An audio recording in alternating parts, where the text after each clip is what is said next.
সুপ্রভাত আমার প্রিয় পরিবার ত্রিপুরার এই ছোট্ট গ্রাম থেকে আমি মাম্পি তোমাদের সবাইকে স্বাগত। তোমরা কেমন আছো? আশা করি সবাই ভালো আছো, আমিও ভালো আছি। দেখো আজকে প্রথম আমার হাঁস দিয়ে তোমাদেরকে ভিডিওটা করলাম। আর দেখো আমার রাবার গাছ থেকে কিভাবে কষ এনে তারপরে বসায়। এই দেখো যে মেশিনটা আছে এটাতে আমাদের রাবারের সিডগুলি হয়, তারপর শুকাতে হয়, তারপর হয় বিক্রি। আর দেখো তো আমার গাছ কারকল গাছ হয়েছে। আর আমি বালতিতে দেখো ছোট ছোট ডাল কেটে এখানে বালতিতে ফুল গাছ বসিয়েছি, এখন একটু একটু ধরছে।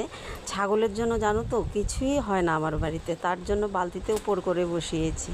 আর দেখো আমার ঘরের অবস্থা কী রকম হয়ে আছে, আমার এখনও বিছানা বা উঠানো হয়নি। দেখো আমি কথা বলতে বলতে কি বলছি উল্টা পাল্টা, প্লিজ ক্ষমা করে দিও। আমার ঘর গোছানো বাকি আছে, টুকটাক ঘরের কাজ এখনও রয়ে গেছে, রান্না রয়ে গেছে, একটু ভিডিও করলাম আর কি। ঠিক আছে, আমার মিনি ব্লগে টাটা।